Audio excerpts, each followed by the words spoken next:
Welcome back to another hardware news recap for the week. In this one, we're going to play a drinking game. For every time a company mentions these unprecedented times or these challenging times within the first sentence of a press release, we're not going to play that drinking game. We don't want you to die. Please don't do that. So we're going to be looking at a couple of news items on updates like the MSI scalping story that we talked about a week ago.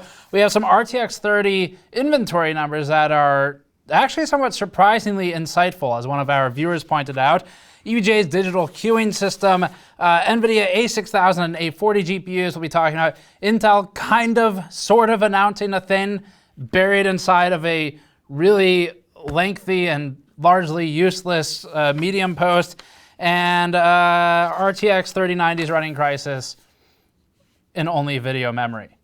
Before that, this video is brought to you by Squarespace. Squarespace is what we've been using for years to manage our own Gamers Nexus store, and we've been incredibly happy with the choice. Squarespace makes e-commerce easy for those interested in starting stores, but it also has powerful tools to build all types of websites. Photo galleries for photographers, resume and portfolio sites, and small business sites are all easily done through Squarespace. Having built a lot of client websites the old way before running GN full-time, we can easily recommend Squarespace as a powerful, fast solution. Go to squarespace.com/gamersnexus to get 10% off your first purchase with Squarespace. All right, so first up, quick GN update. We skipped a couple of publishing days to finally catch up on some internal process improvements for things like testing, documenting testing processes better, stuff like that. So if you've been wondering about what we were working on when we skipped a couple of publishing days, one, sleep after the RTX series, and then two, working on some processes for cooler reviews, GPU cooler reviews, stuff like that. So immediately coming up, we have the Gallick series, finally. We've gotten the 360 data complete. I started writing the review and the script for that one, and we're working on the 240 version of the Lian Li Gallick. It's an AIO, it's a closed loop liquid cooler. People have been asking about a lot. So we're working on that. 240 is next in testing. We'll probably roll those into one review. We also have the Asus TUF 3080 review complete at this point. It'll probably upload after this news video, but we'll see on the timing. And then we're also working on some additional cases like the Corsair 4000 series a lot of you have asked about. So that's what we're working on behind the scenes lately. And separately, because a lot of you have been asking, we did restock a lot of the shirts on store.gamersnexus.net. The toolkits are back on back order now. So we've posted those for back order again. And the PC component shirts specifically have been restocked at this point on the store. So you can pick those up if you're interested. All right, first major story is an update to the MSI quote-unquote scalping story.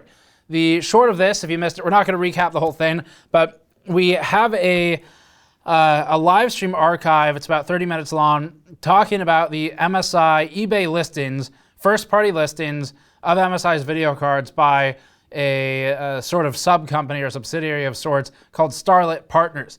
MSI listed its own video cards for about 2 times MSRP, hence the scalping attribution that was assigned to this action, rightfully so in some senses.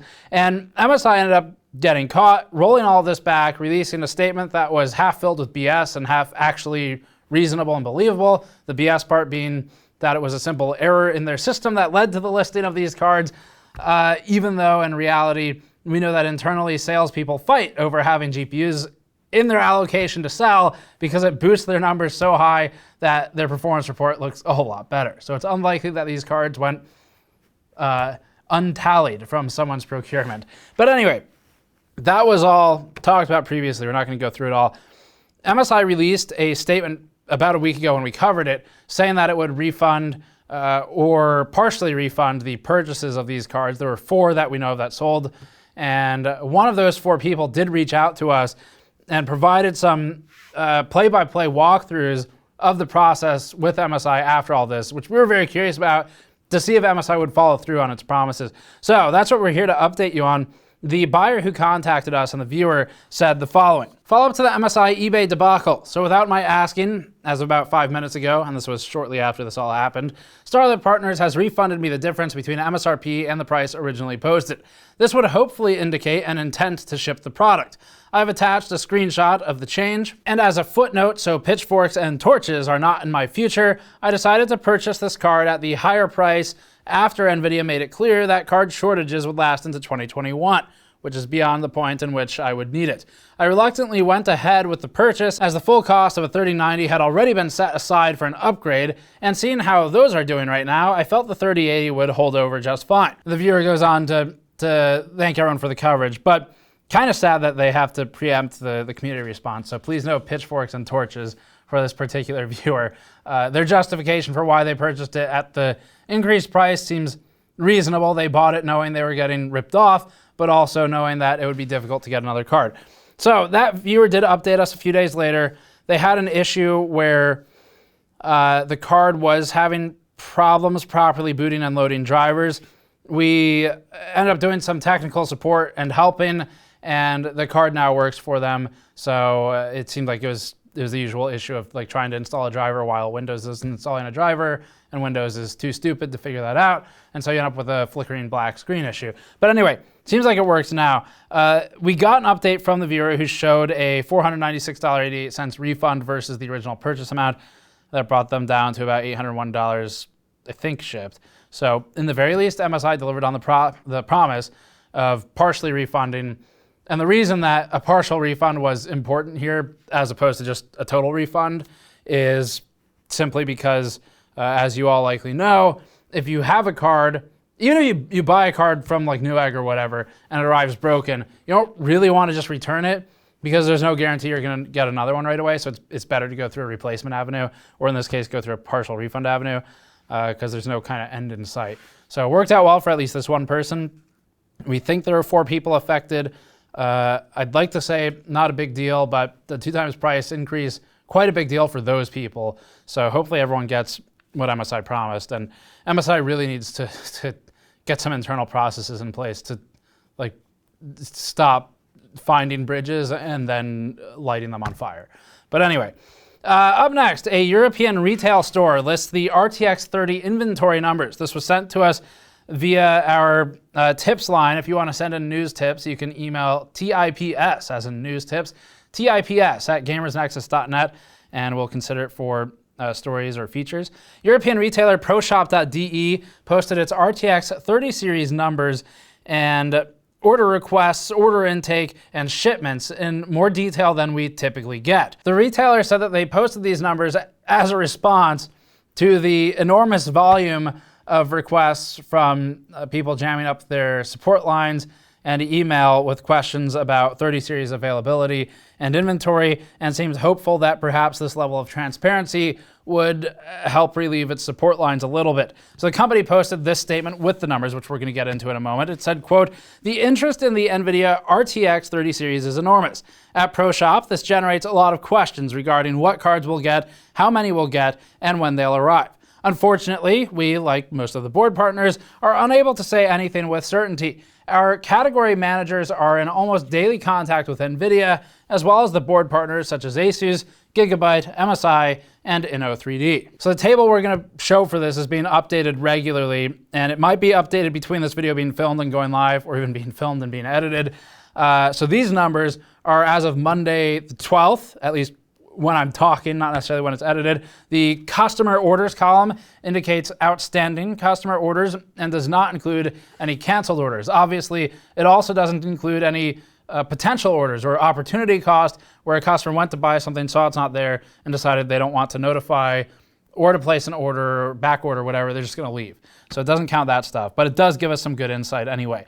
The quote, ordered from manufacturer column is self-explanatory, as is the incoming cards and the received columns. ProShop does, however, make it a point to say that the received column does not mean as of the day that that list is updated. Rather, it means the total amount received since launch. Starting with just orders, ProShop says that 341 RTX 3090s have been ordered, with the most popular being the 3090 Strix OC by a massive margin, and then the 3090 Tough after that. This isn't really how ProShop intended for its data to be used, but it does give us very interesting insight as to the popularity of different companies and their different brands in this particular region. Now, some of this may be sample bias as to what the store promotes. We're not very familiar with how ProShop works, but with retailers like Newegg, you'll typically see banners for different cards based on exchanges that the companies have made with each other. The RTX 3080s have 3,625 outstanding orders with this one retailer. or 9.6 times the volume of the 3090, with the highest volume attributed to the 3080 Tough and the Tough OC, making up 2,000 units alone, followed by the MSI Gaming X Trio and the Strix. Asus seems popular with this particular retailer, but again, note that the regions will impact these numbers as well. In the US, we've noticed that the highest volume is typically Asus and EVGA, whereas EVGA is weaker in Europe, where this retailer is based. The RTX 3070 table obviously has 0 orders for customers right now, but it does have orders from the manufacturer. These haven't yet been posted for order, so this makes sense. As for the order volume, ProShop has ordered 6,972 of the 3080 and 3090 cards at the time of writing. That's combined, with 5,042 of those 3080s alone. Thus far, ProShop has received 78 units of the RTX 3090 cards and 416 units of the RTX 3080 cards.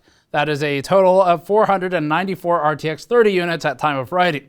ProShop has therefore met 12.5% of its total demand at 494 units shipped of 3,966 units ordered. Unfortunately, without similarly transparent numbers for other launches, even non-linear ones like the PS5 or the Xbox, for example, it's tough to know how this compares for recent launches that have also sold out instantly. We'd really like to see how far above or below the norm this figure is. This is the first set, though, of truly detailed numbers that we've seen from a retailer on this matter. We don't expect many others to follow, but mindfactory.de is most likely to provide its own figures along these lines. US retailers are typically quieter on order volume, and that's for competitive reasons. And then our thanks to Thorsten, who sent this news tip in to us. Again, if you have similar ones, you can send them along. Up next, EVGA's digital queuing system. So EVGA has taken the RTX 30 launch as an opportunity to improve its first-party sales. This story, even if you're not buying EVGA or from their store, is interesting still, primarily because, well, we'll get to this in a moment, but the main thing is that EVGA has still not caught up to day one notifies. People who wanted to buy on September 17th, they're not through that whole list yet, but we'll get up to that in a moment. So EVGA, not meant to be much of a retailer. Historically, it has used its EVGA store for selling B stock and refurbished items that it either has no avenue to sell through official retailers or wouldn't get value from. But because of the enormous spillover from retailers who also can't meet demand, EVGA has realized that there's an opportunity for it to cut the margin that the retailers make, take it for itself, and sell them for hopefully the same MSRP. So recently, EVGA added an auto-notify list for its user account, so users can take note of what cards they've applied for and which ones have been notified to them of inventory. Because hundreds of cards will sell out in seconds right now, though, EVGA has run into an issue where auto-notify is actually useless. Because in most auto-notify systems for most retailers, including EVGA's old system, as soon as the inventory is added into the field on the website, the notifications are sent out, but by the time people actually get them, click on them, and try to act on them, the cards are gone. And so people are left feeling frustrated that they even bothered to auto-notify in the first place. So EVGA now adds you to a notify list, then it works its way down that list when cards are added. For example, and using made-up numbers here, if EVGA adds 100 cards to inventory, it'll go down its list chronologically and notify the next 100 people on the list. Each of those people receives a unique URL that only works for that person. The URL is only alive for 8 hours, and if the user does not purchase it within the 8-hour window, then it expires and a notification is sent to the next person in the queue. So the card returns to the pool after that. We asked EVGA why 8 hours, and they basically said that that should allow for time if someone is asleep when they get the notification or at work when they get the notification to have enough time to act on it before it expires. And this part's important as well if you want to make sure you're available for a notify. So first off, again, EVGA has confirmed that it's still working through day one orders. This is, in fact, confirmed via third parties as well on Twitter, replying to EVGA's postings where people are saying that they were a 9/17 notified date and they still haven't been notified. So 9/17 was the worst day in terms of volume. Once they get through that, hopefully it'll move through the next day significantly faster than 9/17, but it's still working on it. Secondly, EVGA says that it will only send notifications between its working hours, so 9 a.m. to 6 p.m. Pacific time, where they're headquartered in City of Industry area, Brea, California. And if you're monitoring your window, your email, you don't need to monitor outside of that window, that time window. They won't send one because they won't be restocking them, from what they've told us.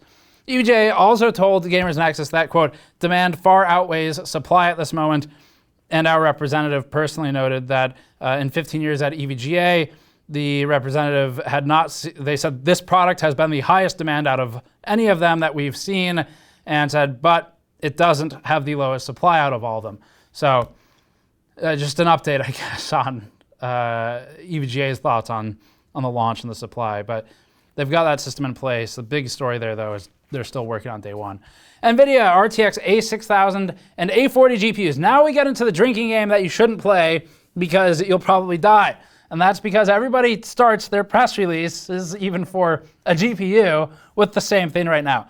To further split its silicon supply, NVIDIA announced about a week ago that it would be launching the A6000 and A40 GPUs for non-gaming sectors. Annoyingly, literally the third word in its press release about GPUs was pandemic. And we can't just talk about GPUs right now. Literally, for 3 words, we can't talk about GPUs. In these unprecedented times, in these challenging times, we'll get to one of those in a moment. So we'll do the job for them. Just talking about the hardware here, nothing else. The A6000 and A40 GPUs are the new ones. They're both built on Ampere. And NVIDIA has built these for non-gaming applications. It notes that both include RT cores and Tensor cores alongside the CUDA cores. The A6000 GPU has a blower cooler and appears to be a standard 2-slot design. The A6000 specs page lists 48 gigabytes of GDDR6 non-X memory with ECC. It has 4 DisplayPort 1.4 outs, but it does have an option to disable them in software, but they're on by default. It mentions max power consumption of 300 watts, PCIe Gen 4 support expectedly, NVLink support, vGPU software support, and vGPU profiles from 1 gigabyte to 48 gigabytes in divisions of 1, 2, 3, 4, 6, 8, and so on. Pricing has not officially been announced at this time. As for the A40 GPUs, these require an EPS 12-volt CPU connector, similar to some existing Teslas, like the Tesla V100, and they also offer 48 gigabytes of GDDR6 memory with ECC. The A40 does not have an active cooler, and it requires external fans, often via a server chassis. The A40 also includes secure boot and root of trust features, and is also a 300-watt part, and the DisplayPort outs are disabled by default, but can be enabled in software. Next up, get your GN Blue beer glasses ready. Intel announces Rocket Lake, sort of. In a post on Medium by Intel, the company sort of officially announced Rocket Lake, which has been heavily delayed since most of the year. We first heard of Rocket Lake around CES 2020, so that would be January. But it's the delayed successor to Comet Lake. It was originally intended to support socket 1200 boards with Z490, and that's why you saw some of those boards, like ASRock's, for example, claiming support for future drop-in upgrades from the next generation of processors, which would be Rocket Lake. Some of those boards also claimed that they were Gen 4 ready, PCIe Gen 4 ready, which Intel has formally committed to at this point as being part of Rocket Lake, but the commitment to that on Z490 boards was a little bit out of turn because Intel hadn't officially committed that capability to the motherboard partners. So anyway, we'll see if Z490 will in fact support these. It's been a while at this point. There's probably going to be a Z590, but let's move on though and play the how soon do we talk about unprecedented times game again? Because that seems like that'll happen in this one. In competition with NVIDIA, who mentioned the words CV and thanks YouTube, and pandemic in literally 2 out of the first 3 words in its press release, Intel uses the phrase, quote, "It's been a challenging year," as its opening dependent clause in its Medium write-up. Intel then tries to identify with its definitely not robot audience by saying that gaming is an escape. Intel spends another paragraph talking about how gaming is becoming more equitable and that Intel is leading PC gaming. It then talks about how there's DNA and Intel has it, and in fact is human. It says a few things about Pentium CPUs in the mid-2000s for reasons which are not immediately clear to Gamers Nexus. We suffered through reading this entire post, wasting numerous minutes on it, just so you wouldn't have to. And many of the sentences that said shockingly little later, we finally learned what Intel had to say, which is that, quote, Rocket Lake is coming. And that was after a painful bit of reading where we wondered how we got here and why we were doing it. But Intel says that it's going to happen soon and it will be stable. It also says, quote, as you'd expect, we are constantly looking ahead at what's next and how we can make our desktop CPUs even better. Continuing the quote from the author's perspective, they say, with that said, I'm also happy to confirm the next generation 11th gen Intel Core desktop processors, codenamed Rocket Lake, coming in first quarter 2021 and providing support for PCIe 4.0. First of all, Intel's done enough looking ahead for the next decade with 10 nanometer and 7 nanometer and how that's rolled out. But secondly, Intel does really dive into the details here and says, quote, it'll be another fantastic processor for gaming, and we're excited to disclose more details in the near future. There's a lot more to come, so stay tuned. So, is that it? That's it. Okay, that's it. So that's all they had to say. Basically, we'll check in on Intel in first quarter of 2021 at this point. Razer maxes out its cringe limit with LED credit cards. Razer last week announced its newest effort to dump waste into the world by this time shoving LEDs into prepaid credit cards. Razer has seemingly learned that the next best way to aggressively commercialize the word gamer is to attach it to an all-black, green LED-equipped credit card, prepaid one, mind you. And this should fit in with its on-the-nose gamer branding and overpriced gamer features.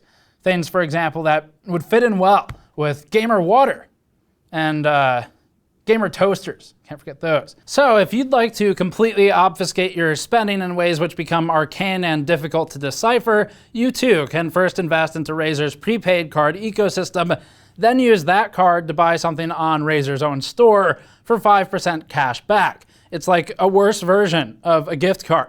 Razer has not yet disclosed its reward tiers or what they may be. Actually, they sort of did. They have an image that says exclusive beta rewards, because that's where we are now. We're in exclusive rewards for beta, except it's a prepaid credit card, not a video game. And those rewards show images of laptops, gaming headsets, and things like that. Immediately under that image, it says, quote, products displayed in picture may not be reflective of actual prizes. But anyway, we now have beta adopter rewards for credit cards.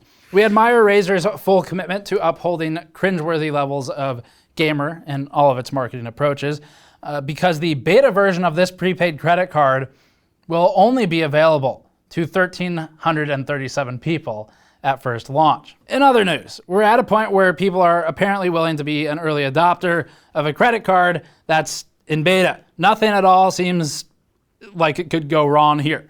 But it does have a green LED in it. So now we can all feel happy about complicating an otherwise very simple transactional process by using a unique product designed to manipulate the customer and customer psychology so you get that dopamine hit every time you see the green light turn on, encouraging you to spend more on your Razer prepaid credit card. This whole thing seems kind of weird and predatory, but okay, whatever. That's where Razer wants to go with their branding. Then I guess they can go there with their branding. Razer's trying really hard to be Apple with Apple Pay. Last one though, to close on a fun story, we learned via PC Gamer that Twitter user at Strife212 used software called GPU RAM drive to create a 15 gigabyte NTFS basically partition on the RTX 3090. Strife then installed Crysis 3 and played the game at 4K high settings. So 24 gigabytes of memory capacity on the 3090 apparently allowed enough space to both install the game on the GPU and then play it on the same GPU. Strife took to Reddit to explain that, quote, I found it really funny, and said, quote, the load times are pretty much the same as on a fast NVMe drive, later expressing what felt like a little bit of disappointment that it wasn't faster than that. But kind of a fun story, definitely amusing. And that's a good one to end it on. So thank you for watching. As always, you can subscribe for more. You can go to store.gamersnexus.net if you'd like to pick up one of our freshly restocked shirts, or you can go to patreon.com/gamersnexus, and we'll see you all next time.